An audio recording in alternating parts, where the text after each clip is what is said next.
to Wake the Bear Radio with your host, Brandon Johnson, Chris Hurst, and Ron Powers.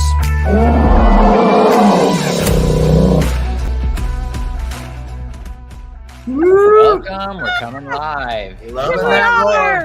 Yes, this is our second live show, so we're really excited. Hopefully we get a couple more kinks worked out as we're learning. It looks like we are on Facebook, Clout Hub, what else? Twitter, Rumble Live, YouTube, and it looks like one of them is Rumble. On Rumble, we're having an issue, so I will have to deal with that later, I guess. But, we've got five places right now out of the 6. So anyway, gonna be a great night. There's so much stuff to cover tonight that we're only covering just one specific topic, but actually there's so many. There's probably about 5 different topics we could spend at least an hour on together. So anyway, hey, how was your weekend, guys? Just catching up here.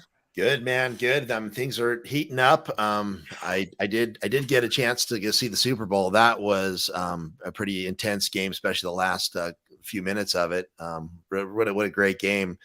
I don't know if you guys saw it, but for me, the best part of that Super Bowl was, Ron, you didn't see it, did you? I didn't see it. Actually, I took the time and I went up the California coast. I went kiteboarding. There was good waves, overhead waves and wind. And I thought, would I rather be a spectator or rather be out there doing it? So I just went out and had a good afternoon. And a lot of other people are down the same. What about you, Chris?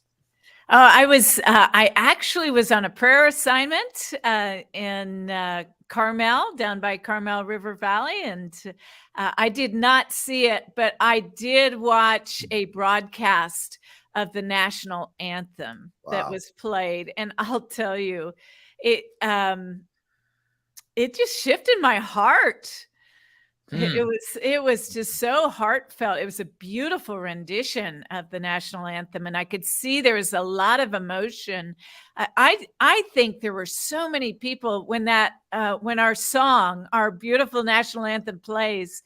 I just think there's so much emotional trauma that people have been going through the last few years that when you get that many people in one place, suddenly you realize we love our country and we are proud to be Americans. Yeah, that was, to me, I just said, I was talking to some friends right after, and I said, that was a spiritual experience for all of those people to just all simultaneously give thanks, like, and honor and respect and gratitude, to God and to our country. And there was just this a very American, in all the good ways, a very American sense of just being thankful for what we have. And it kind of the notes that people put out on all social media was that coach of the Eagles, he just started weeping. You could see him with his eyes closed singing, and then all he opens his eyes and is just weeping. And apparently they caught it on the Jumbotron, and everybody, it was just people were weeping in the before the game. Somebody said, "Coach got us all crying." It was one of those types of things. So I just, I think it's a spiritual experience. I mean, I think the reality, it's the kingdom of God when you are thankful for what you have. It's an element of the kingdom of God to just to give honor and respect where it's due. You experience something of God's kingdom in that way. So I was deeply moved by it, and I know a huge stadium of people were, and national television were moved. So. Yeah, that's a beautiful thing. If you ever do get anxious, there is a physical neurologic principle that says gratitude and anxiety cannot coexist in the same body. Whoa. So if you feel anxious, start thanking God. That's a good word right there. There's a lot to be thankful for. And when you start focusing in on that, you start realizing it. Yeah, I actually do have a lot to be thankful for. So yeah, absolutely. Well, and we are in the middle of a war going on. It's a spiritual war around us. And I'm reminded of the Psalm 23, where it says, "He prepareth a table for me in the presence of my enemies." So that scripture is basically saying that even though the war rages around me, God prepares a place of feasting with him, in union with him, in the middle of the chaos, in the middle of the war. The war doesn't stop. We just are able to pause and be with the Lord in the midst of it. And I really believe that's important when we get into the stuff that we're covering right now. I mean, the heat is turned up right now. I mean, the tables are turning, things are shifting. The deep state and the dark hats are getting really scared. They're going to all kinds of different distractions and misdirections. So, and I think we're actually seeing another level of psyoping the American people, and the things like aliens, like we got to pull out the aliens because they're investigating us in the House committees. We got to pull out the aliens and the deep state in the industrial military complex. We need to play up the China thing. We got to play up Russia. I just feel all of these things are meant to create fear in people, wars and rumors of wars, fear in Americans and fear in the saints and fear in people. And we just are going to say, we will not be fearful. We will step in and we will examine what's going on, but we will not be full of fear. Yeah, it just reminds me too of a verse in James, the book of James, and it just talks about don't be double-minded.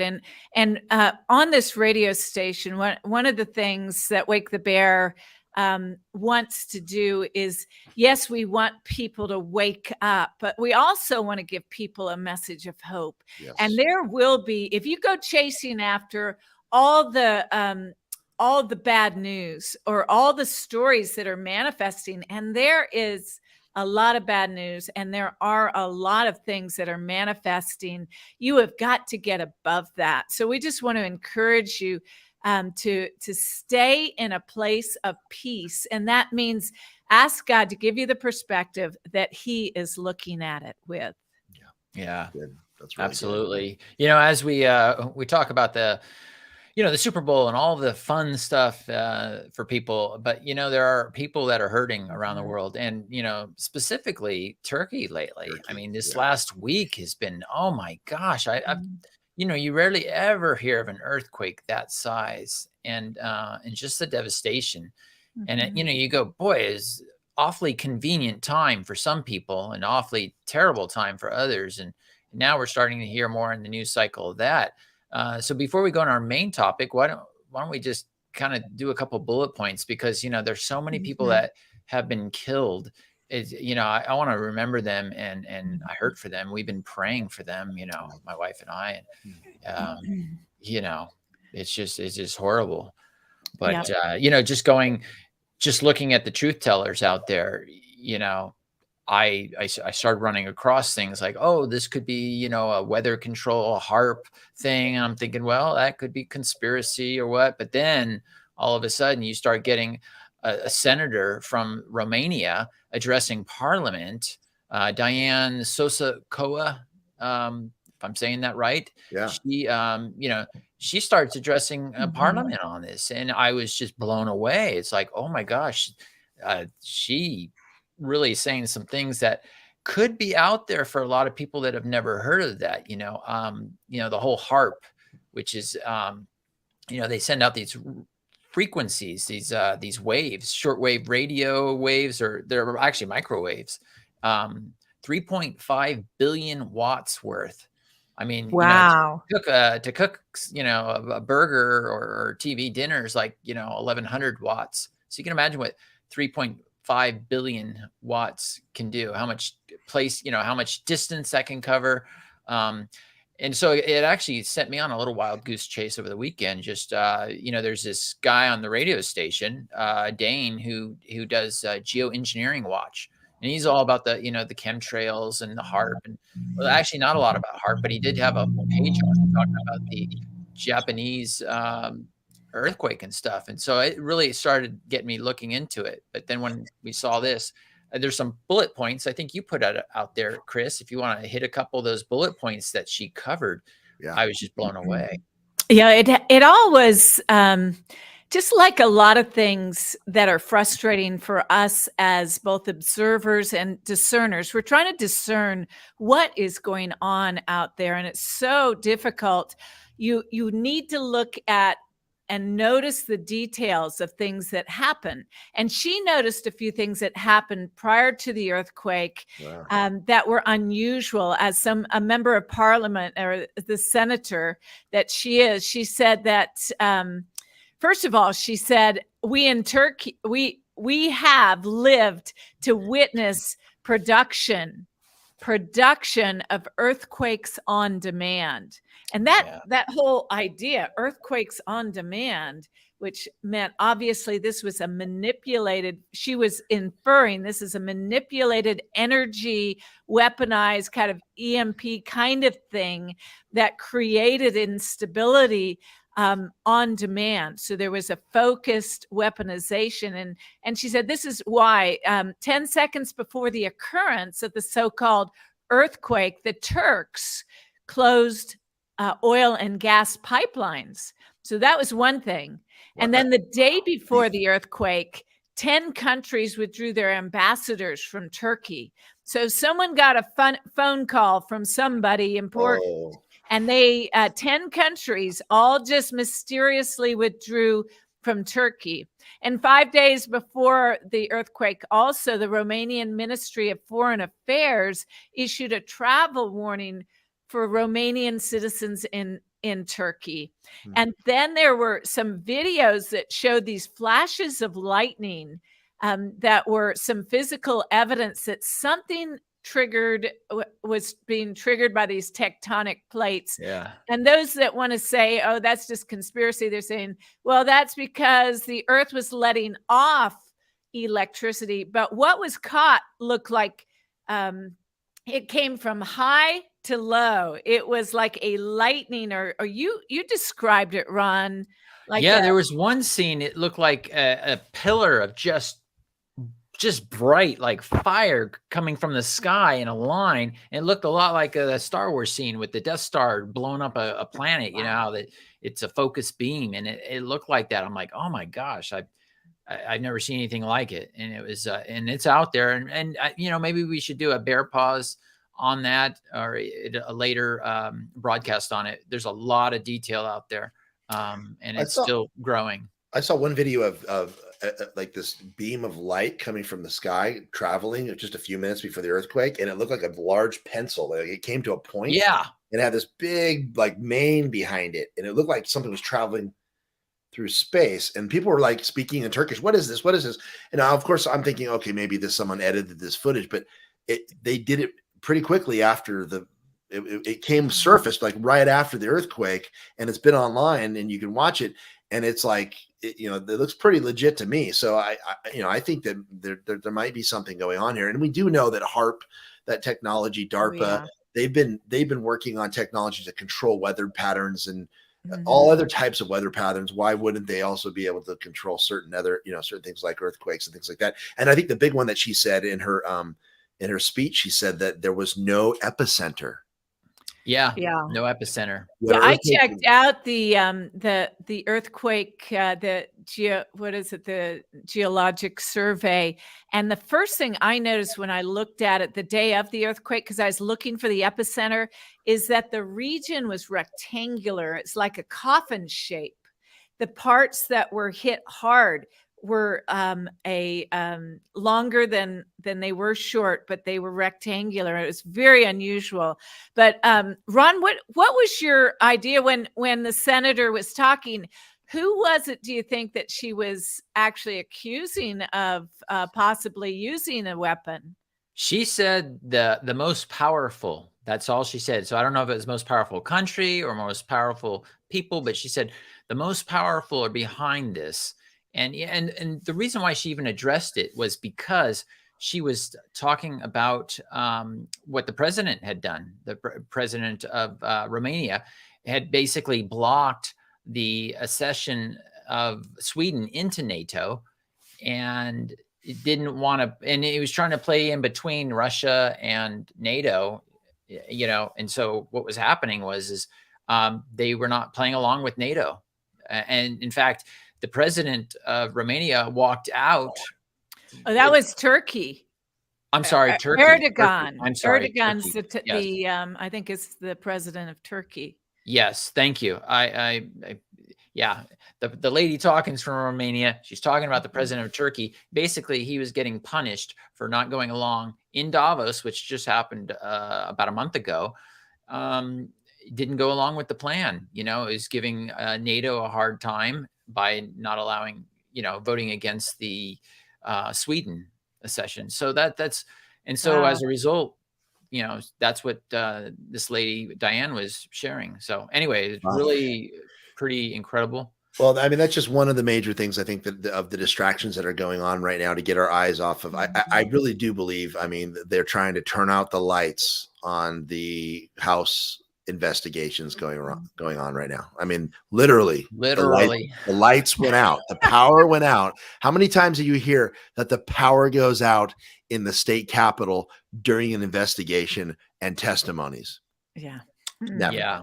So that happened, and so, well, what are these investigations that they're doing, and why are they trying to hide it, distract people from them? Yeah, someone's pulling the plug there, and so I'm sure they. You did a deep dive on it. Pay their bill. No, go on. You did a pretty deep dive on it, didn't you, Ron? On just what on was the Oversight being covered, Committee and what's going on now in our 118th congressional meetings. We started last week, didn't we, on some of the committee meetings? Yeah, it was pretty impressive. Yeah, I loaded up some videos. Let's just show some videos and we'll comment after, because I think the source of everything you want to hear out there is really on these videos. So let's go for it. We'll pull them up and courage for being here today. Pull them up and what you want to. I was going to say, please like and subscribe us, Wake the Bear Radio. So anyways. Yeah, as we're transitioning from airwave radio to online, we could really use the subscription or the likes. So please do. So yeah, let's go with our first one. This is the House Select Subcommittee on the Weaponization of the Federal Government. Mr. Turley, I want to start with you. The Twitter files laid bare for the American people what you correctly call unconstitutional, quote, censorship by surrogate. Matt Taibbi writes, quote, Twitter's contact with the FBI was constant and pervasive as if it were a subsidiary. Do you agree with that assessment? I do. What we know on the record so far shows a relationship that goes beyond this sort of informal exchange of ideas. You're correct. In fact, isn't it true that leading up to the 2020 election, Twitter had weekly meetings with not just the FBI, with DOJ, with DHS, with DNI, to conduct this unconstitutional censorship by surrogate? We know that because of the Twitter files, correct? Correct. And it was not just meetings, not just censorship of stories like the Hunter Biden laptop story. We also now know that the FBI paid Twitter over $3.4 million of taxpayer funds to censor these stories before the 2020 election. Is that correct? That money was paid. Twitter confirmed that. And the Twitter files are just the tip of the iceberg, because there's so much more. There was a corrupt revolving door at the highest levels between the FBI and Twitter. Look no further than Jim Baker, former general counsel at the FBI, who helped unlawfully investigate Donald Trump in the 2016 election. Or look at Jim Comey's deputy chief of staff, who became the director of strategy at Twitter. Isn't it true, according to the Twitter files, that there were so many FBI officials who then went to work at Twitter that created their own Slack channel and crib sheet for onboarding? The Twitter files confirm that, correct? Correct. Are you aware, as the American people are aware, that according to polling, of the people that were made aware of the Hunter Biden laptop story, 53% would have changed their vote, including 61% of Democrats? Wow. This is the definition of election meddling, and it's the definition of election meddling by the FBI on behalf of Democrats, paid for by the U.S. taxpayers. I'll just stop right there on this one. That's brutal. She came out swinging. I was really impressed with it. But I mean, what are the things she just unpacked? She said that that Twitter was involved with the FBI, the DOJ, the DIC, was it? And one other one, but a bunch of them. Yeah. And so, and in multiple meetings. Yeah. The CISA. Yeah. Mm-hmm. Yeah. And then they got paid. I mean, big time. And so 3.4 million. That's and what Taibbi was saying was that wasn't even what they were worth as much as the time that the Twitter employees that were delegated to that responsibility, they really got underpaid for the amount of work they were asked to do. Yeah, just incredible.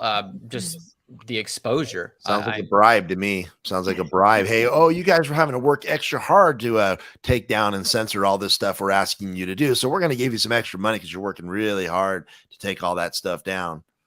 Yeah, absolutely. And, you know, it's just, I don't know. To me, it's mind blowing because, you know, you heard so much of the mainstream media saying, no, this is not disinformation about Donald Trump or you know, he really did lose. There's no bias against him. You know, there's no cover up. There's no, and Twitter is just coming out right now and they're saying, yeah, we did all these things. And then you see, oh, that wouldn't have really affected the results. And yet they said, what, 53% of people would have voted differently. And I think 61% or something like that of Democrats. I mean, it's like, oh my gosh, it did have, I mean, we always believe it. I mean, you know, the three of us for sure. But, you know, a lot of people are like, I didn't think that would have made a difference. Well, and you look back, if you remember, there was a Time article where the writer says there was a collaborative effort by multiple agencies to get Trump out of office. And they basically colluded with each other. And this is the thing, they used federal dollars, that federal agencies using federal dollars to circumvent the Bill of Rights, the Constitution of the United States.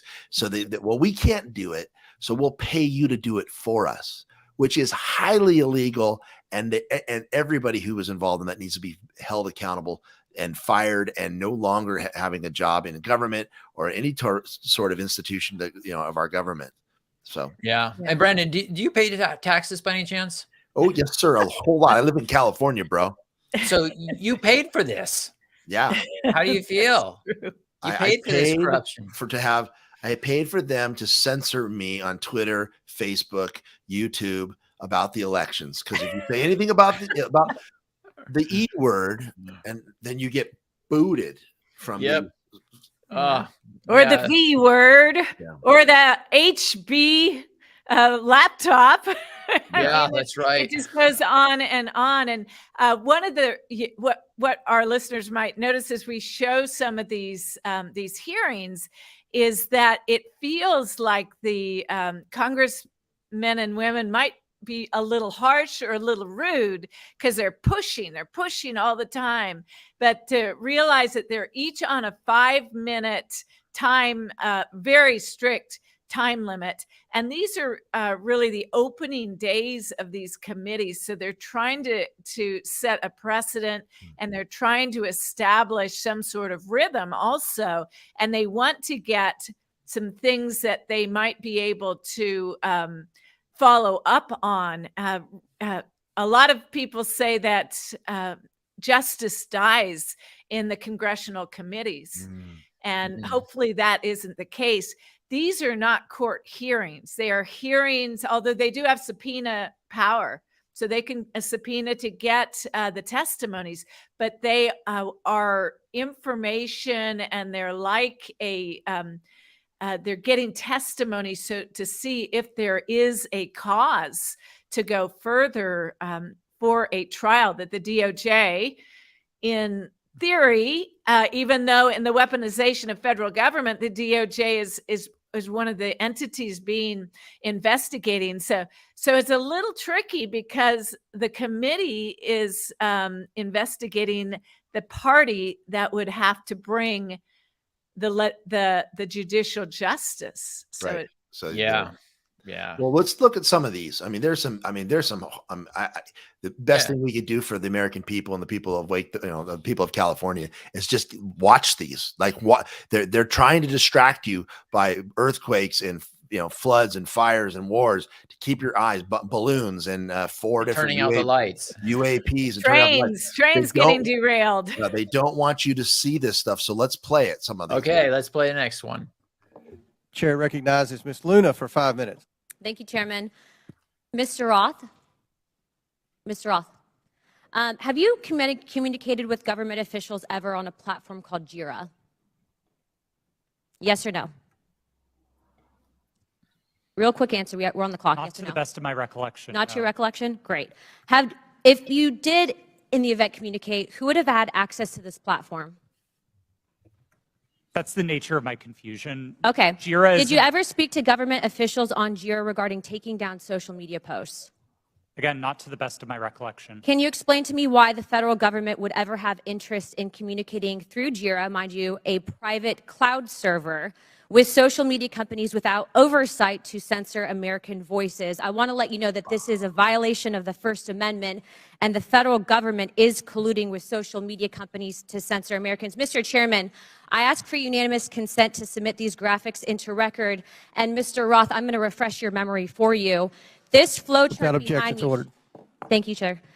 This flowchart shows the following federal agencies, social media companies, Twitter, leftist nonprofits, and organizations communicating regarding their version of misinformation using JIRA, a private cloud server. On this chart, I want to annotate that the Department of Homeland Security, which has the following branches: Cybersecurity and Infrastructure Security Agency, also known as CISA, Countering Foreign Intelligence Task Force, now known as the Misinfo, Disinfo, and Malinformation, MDM. This was again used against the American people. The Election Partnership Institute, or Election Integrity Partnership, EIP, which includes the following: Stanford Internet Observatory, University of Washington Center for Informed Public, Graphica, and Atlantic Council's Digital Forensic Research Lab, and potentially, according to what we found on the final report by EIP, the DNC. The Center for Internet Security, CIS, a nonprofit funded by DHS, the National Association of Secretaries of State, also known as NASS, and the National Changing Communications on JIRA. So she goes in the detail. Yes or no? I remember communicating on a private cloud server to remove a posting. Yes or no? I wouldn't agree with the characterization. I don't care if you that agree. this- This is your stuff. Yes or no? Did you communicate with a private entity, the government agency, on a private cloud server? Yes or no? The question was if I Yes or communicated no? to Yeah, I'm remove- on time. Yes or no?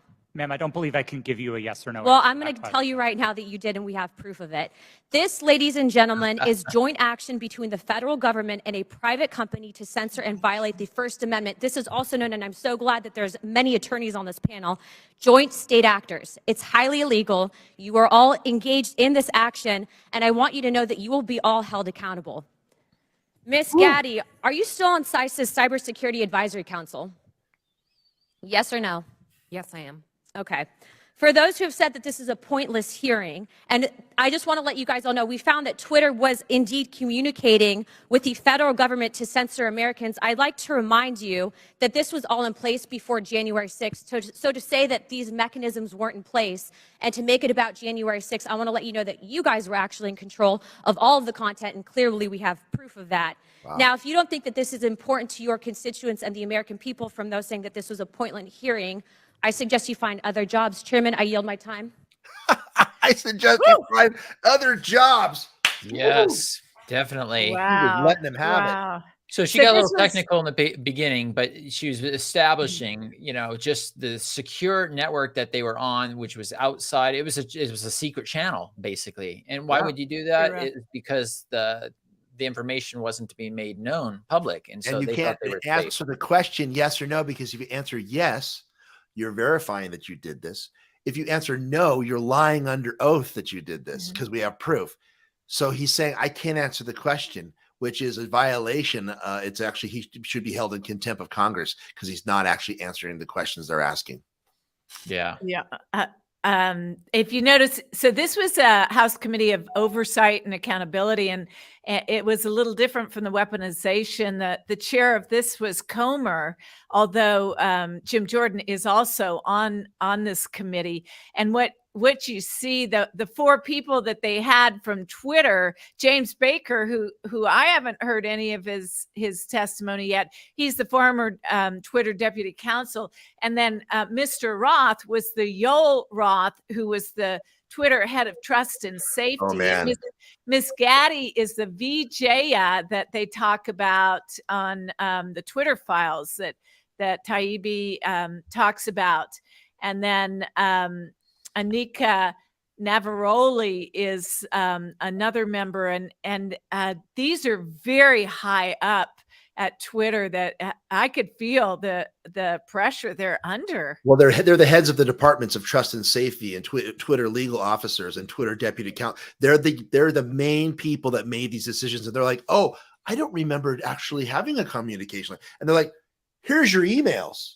Like, Yeah. there's one representative goes, here's your emails, Mr. Roth.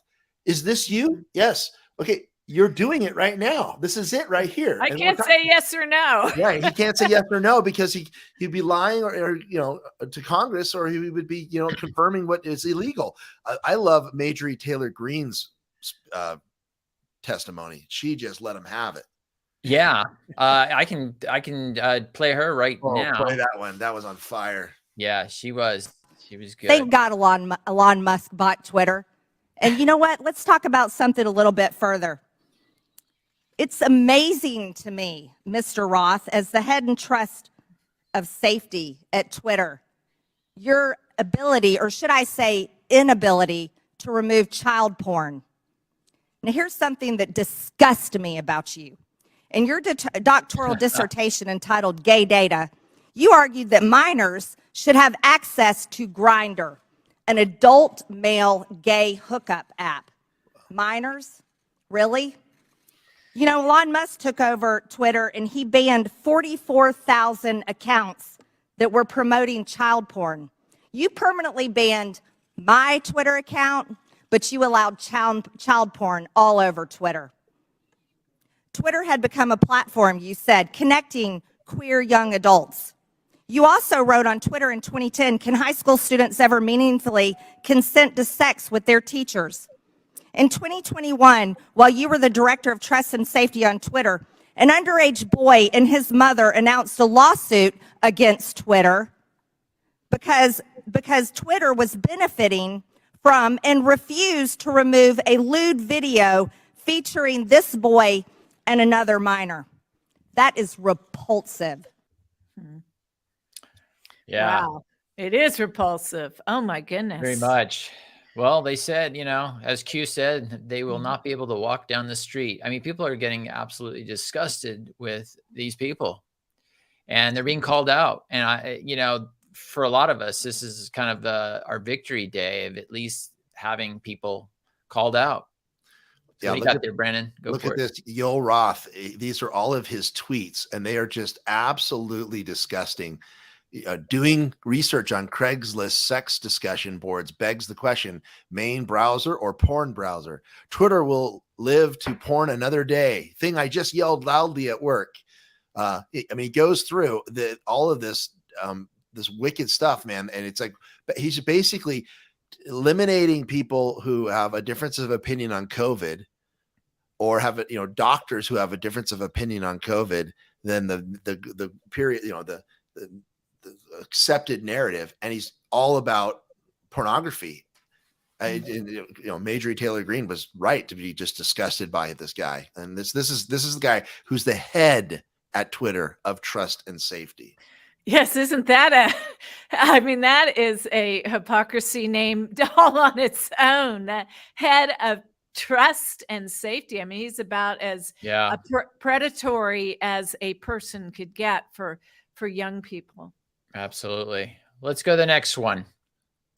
Matt Taibbi, a respected reporter who published much of the Twitter files, said, quote, Twitter's contact with FBI was constant and pervasive, as if it were a subsidiary. Now, I want to better understand why he would suggest that. Mr. Roth, while at Twitter, how many meetings did you have with the FBI? I couldn't say for sure, but I would More say than 10? That's a More reasonable than 20? estimate. I couldn't say for sure. More than 50? That seems a bit high. Many meetings with the FBI. Well, we know how many FBI agents worked at Twitter while you were there? I don't believe any active FBI agents. Former FBI agents. How many worked there while you were there? I'm aware of perhaps 2. Well, we know of at least 9 because they started the BU group chat, BU for Bureau. Now, Mr. Roth, did the FBI ever ask you to share information like users' communication data without going through proper legal channels? No, they did not, and I would have refused if they had. That's correct. I see that you denied Agent Chan's request for access to Twitter's data feed. What's sick isn't that you would deny it, it's that the FBI would even ask you for the private data of American citizens without going through legal channels of the law.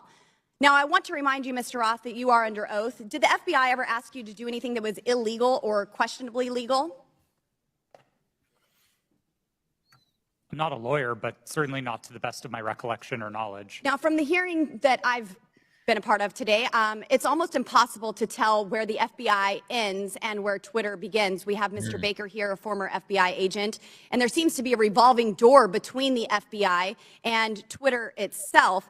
Even Mr. Baker said that there was no collusion with the federal government and Twitter. But Mr. Baker, that's you. You are the collusion between the federal government and the FBI. And now with it, this is such a problem because we're seeing censorship all over. Mr. Roth, Ms. Gaddy, did either of you approve the shadow banning of my account at Lauren Boebert? Ooh. Yes or no? No, I did not. Not to the best of my recollection. Well, let me refresh your memory, because on March 12th, 2021, and Mr. Roth, I know you looked at it because Fascist Twitter 1.0 had a public interest exceptions policy, which means for members of Congress to be shadow banned, it had to go before you, Mr. Roth. Red-handed. So I'll ask again, did you shadow ban my account? Yes or no? Again, not to the best of my recollection. So the answer is, Mr. Roth, yes, you did. I found out last night from Twitter staff that you suppressed my account for this tweet. It's a freaking joke about Hillary Clinton being angry that she couldn't rig her election. It's a joke. But in response, being the sinister overlords that you all are, you placed a 90-day account filter so I could not be found. And now we see here that Twitter staff said the visibility filter on my account excluded me from top searches, prevented notifications for non-followers, and much more. This is considered an aggressive visibility filter. You silenced members of Congress from communicating with their constituents. You silenced me from communicating with the American people over a freaking joke. Now, who the hell do you think that you are? Election interference? Yeah, I would say that that was taking place because of you four sitting here. The Hunter Biden laptop story was suppressed. A sitting member of Congress was suppressed. A sitting president was banned from Twitter. You know, I bet that Putin is sitting in the Kremlin wishing he had as much election interference as you four here today. We've heard about threats to democracy. Fire. Well, what about shutting down a duly elected member of Congress? This is fundamental to our nation's governance, and you all attacked that very foundation. Wow. 230 protections? Well, those are for publishers, not for editors. And it's clear you were not acting as publishers, you were acting as editors. And Mr. Chairman, I think it's far past time that we remove 230 protections for big tech platforms who are abusing this protection. And let me just say, I'm not angry for myself. I'm not angry because I was silenced. I can reach out to Elon and to his staff, and I can see what's happened. And I can sit here today and hold you all in account. I am angry for the millions of Americans who were silenced because of your decisions, because of your actions, because of your collusion with the federal government. They can't reach out to Elon. They can't sit here today and hold you into account. We don't know where the FBI ends and Twitter begins. Oh man, she's on fire. Wow. On fire. But you know, she's a truth teller. I mean, I loved her the first time I saw her on Flashpoint, you know. Yeah, she's a sister in Christ and she's got a fire in her. But yeah, she's just laying it out. Do you remember the night of the Speaker of the House vote, the last night? She was sitting next to Jim Jordan, and she was part of the 21. no, she was sitting next to Matt Gaetz. Matt Gaetz. I'm sorry. Yeah. Matt Gaetz. And so she was part of that contingent of waiting until the last vote, where after midnight, Kevin McCarthy got voted in. And one of the stipulations that they made for their vote to go to Kevin McCarthy was that the weaponization of government agency committees would move forward. And so it's a brand new committee, and part of that negotiation for him to get Speaker of the House and enough votes to pass that night was that he would agree to this committee. Yeah, what we had, and we said this before, those 21 holdouts actually made the strongest conservative House that we have seen in our lifetime. Because they actually hamstringed all of the liberals' ability to manipulate McCarthy and into their different deals. And they protected McCarthy from McCarthy. Yeah. So yeah. And McCarthy they did. Dems who would have manipulated him. So, oh gosh, I got another one. You want to see another one? Yeah, let's do it. Check this one out. This is also about Yoel Roth before we move off of him. Wow, what's so strange about him is he was he didn't know enough about, did he do anything illegal, and yet he has this disconnect, this cognitive dissonance that having sex with a minor is illegal. Yes, right. I'm not aware, didn't do anything illegal that I'm aware of. Were actually flagged and taken down at the behest of the Biden team? I wouldn't agree with the characterization of it as being at the behest of them. These tweets were reported, and Twitter independently evaluated them under its rules. But the email is very clear. Or to review from Biden team. The response 3 hours later at the bottom, hold this up real quick. The request at the bottom, it says, handled these. What does handled these mean? My understanding is that these tweets contained non-consensual nude photos of Hunter Biden, and they were removed by the company under. Hold on real quick, Mr. Roth. How could you know so much about the content of these tweets? I mean, as far as I'm concerned, these are just web addresses. I don't know what's in these tweets. Oh, boy. You have these things committed to memory that you know the content, but you don't know who you talk to at the Biden team? Isn't that something? Yeah. There he is. Definitely something there. Yeah. That's from our good buddy X22. And we know. That was and we know. Oh, and we know. Okay, Yeah. LT. Yeah, I get those two. I watch those two so regularly. They just kind of weave in. Those are actually good spots. andweknow.com and x22report.com. If you're not watching them, I would suggest you do, because those guys will dig up everything that's happening every day. So yeah, good stuff. Good stuff. Well, I've been showing videos, and it's been all girl power, and it shows just how powerful these ladies have been and how amazing each of them have been. But in order to be politically correct, no, I'm just joking. But I am going to show, I'm just joking. I'm not doing it for that reason at all. It just happens to be that there were a lot of on fire women, and now we've got Jim Jordan here. I'm going to show you him, and he's always, he's God bless Jim Jordan. Did the government tell you that the Biden laptop story was fake? No, sir, they did not. Did they tell you it was hacked? No, sir, they did not. On October 14, 2020, Twitter blocks the New York Post story on the Hunter Biden, the New York Post story on Hunter Biden, and suspends their account. The night before, FBI Special Agent Elvis Chan sends you an email. The email says this: heads up, I will be sending a teleporter link for you to download 10 documents. It's not spam. Please confirm receipt when you get it. 2 minutes later, 6:24 p.m., you respond back, received and downloaded, thanks. What were those 10 documents? I don't remember. Twitter didn't give me access to my laptop, but Special Agent Chan has said publicly, and the FBI has confirmed, that those documents did not relate to Hunter Biden, and that's my recollection of them. What did they relate to? My interactions with Agent Chan and with the FBI almost entirely focused on what the FBI called malign foreign interference, things like Russian troll farms and Iranian involvement in the elections, not on any type of domestic Any of the activity. information on there classified? No, sir, I do not hold a security clearance, and so I would not have received any classified information. Who does hold a security clearance? I just got a second email here. I'm just curious about this. What I propose is that 30 days out from the election, this is another email to you from Mr. Chan. 30 days, we get temporary clearances. You pick who they are. Who were the people at Twitter who had a security clearance? To be honest, sir, I'm not sure, and we never ultimately followed through on this plan to get temporary clearances. Did anyone at Twitter have a security clearance? It's my understanding that at least some current or former employees did hold clearances, but I wasn't certain about Ms. that. Gaddy, do you know if anyone took up Mr. Chan's offer to hand out security clearances 30 days before the 2020 election? Not that I'm aware. So we don't know how many people had security clearances. Twitter, do we know? Mr. Baker, Mr. Gaddy, Ms. Gaddy, anyone know how many people on Twitter had a security clearance in the 30 days prior to the election? I don't know the answer to that question, Ms. sir. Gaddy? I do not know. Mr. Roth, you don't know? No, sir.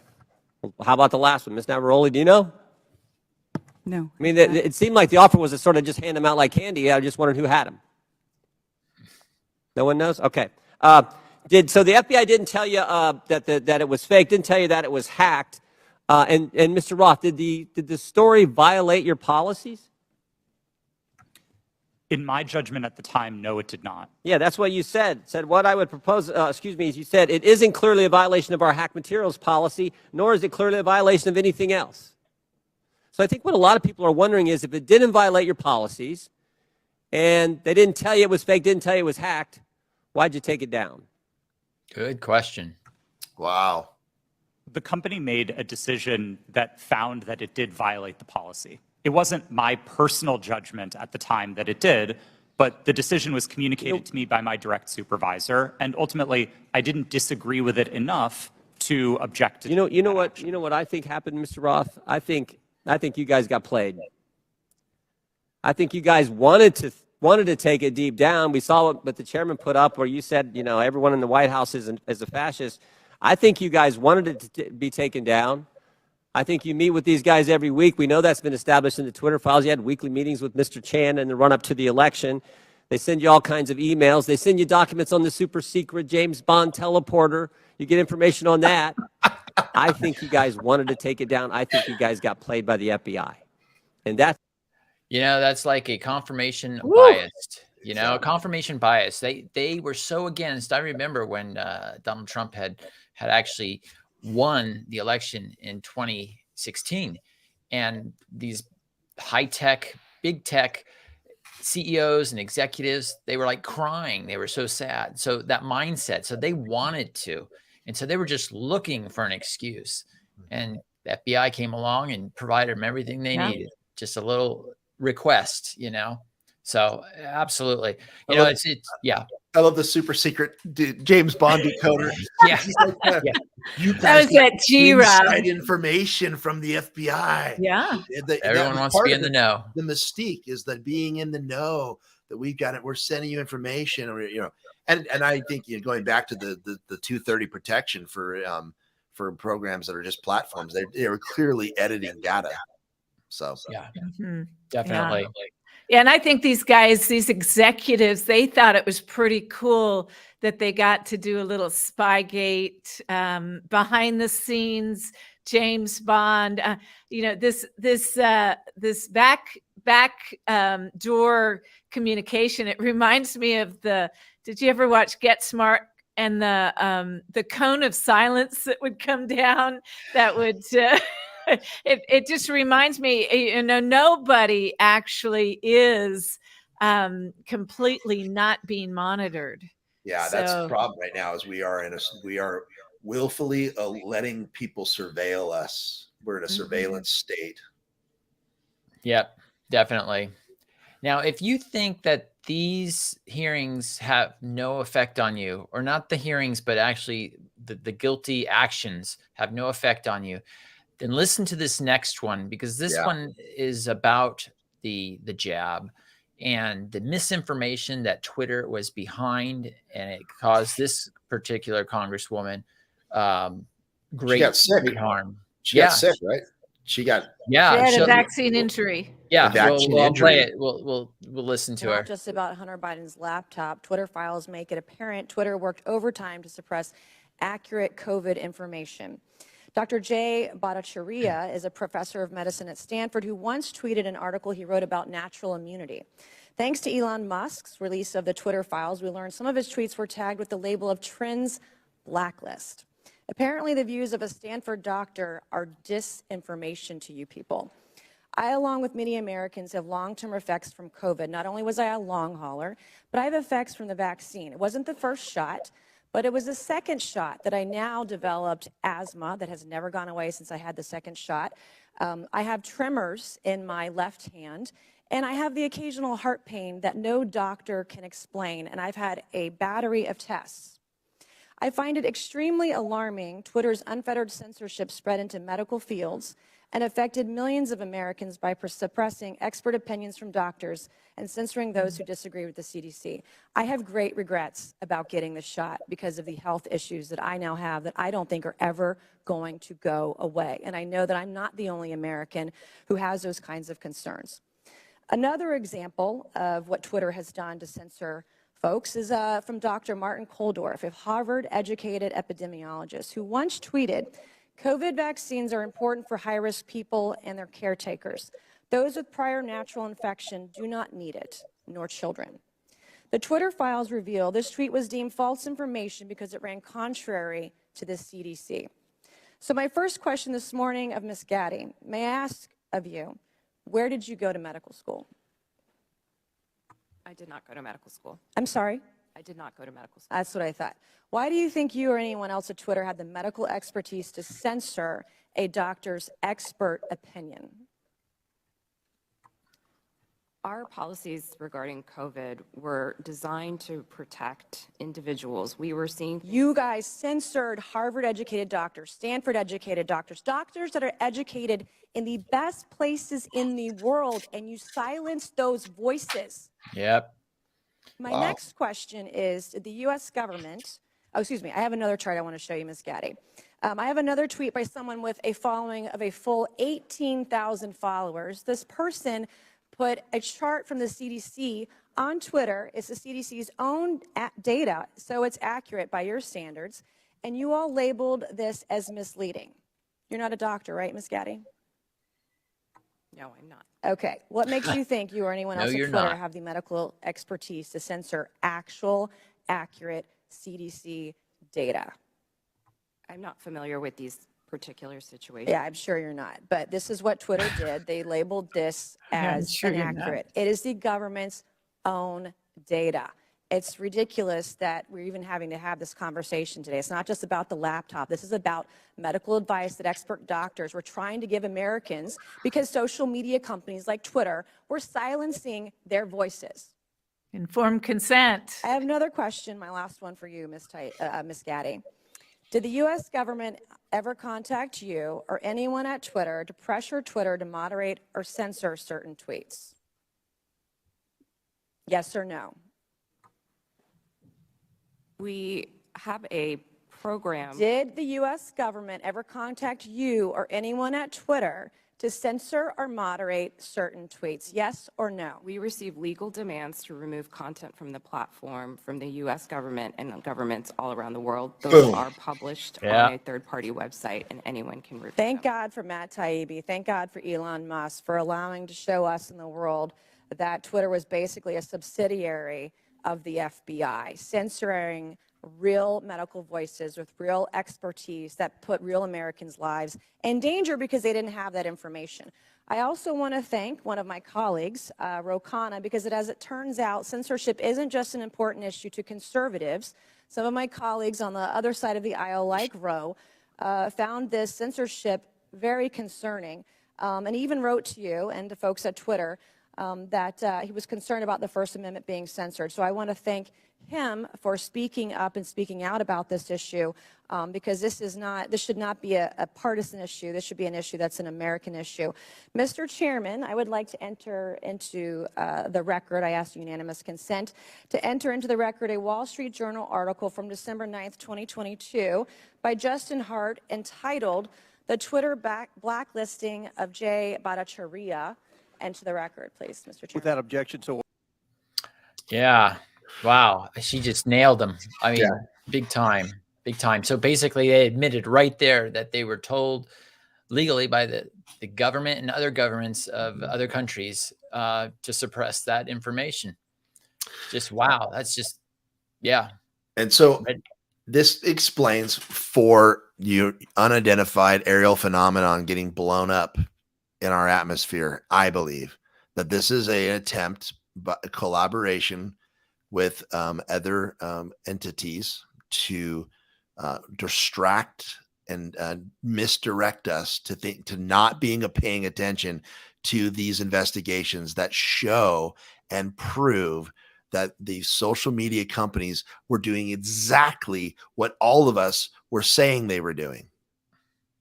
Yeah, absolutely. And it actually helps the mainstream media because they give them a story, right? These distractions not only distract everyday people, but they also give these mainstream media something to latch onto, to focus in onto, so it doesn't look so obvious. Because if you don't have any news cycle, everyone's going to be like, "Why aren't you covering this?" You should be But covering. they're like, these "Oh, we're congressional covering hearings. this because this is so important." The earthquake. Oh, a Chinese balloon. Oh, Lions, tigers, bears. Oh my! an earthquake in Turkey. I mean, all those things. And so it's orchestrated. You could see it. So anyway, a lot of darkness, but there is hope. Yes. There is hope. There's some And there are good good stuff. things happening at the same time. When the Come dark on. is dark, the light will shine even brighter. Chris, why don't you tell us a little bit about the revival you were sharing with us? I had read some things on it as well, but you had brought it up earlier. You're on mute.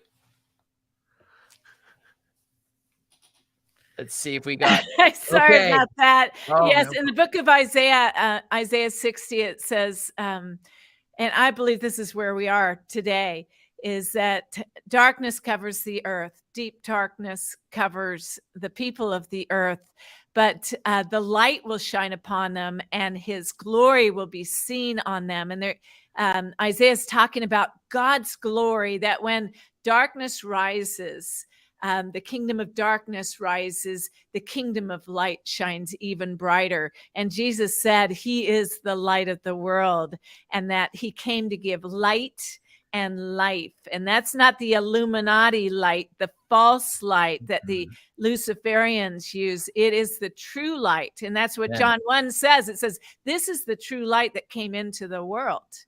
And right now in Kentucky, there is something called the Asbury Revival. And there's a college in Kentucky filled with young people who are experiencing an outpouring of the Holy Spirit. They have for the last 5 days. And I don't know if it'll keep going on, but it started in a group chapel. They have chapel, I don't know how often, every week, but they just lingered. The students wanted to linger, and they were calling out with a heart to God of repentance, of just wanting to see a turnaround in our nation.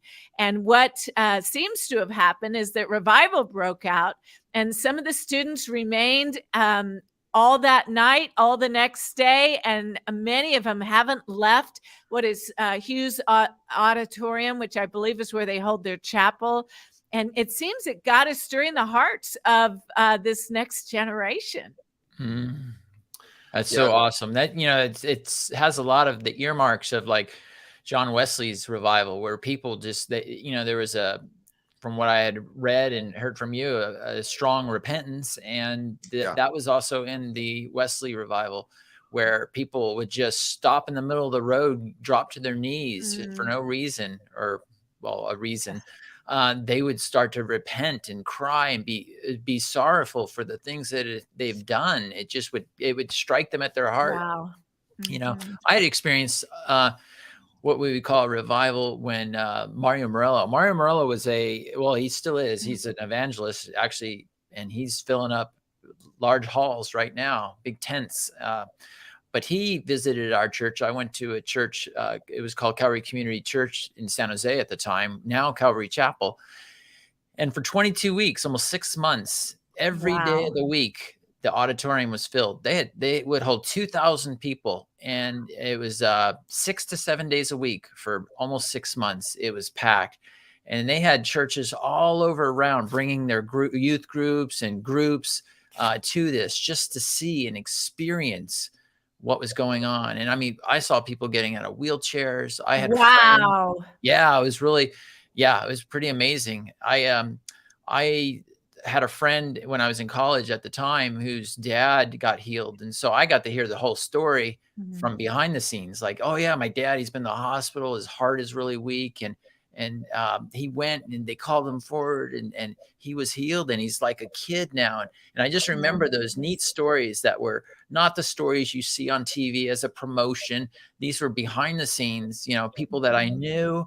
I knew the daughter. I didn't know her dad, but, you know, I trusted the daughter. I had her in class and, you know, we knew each other.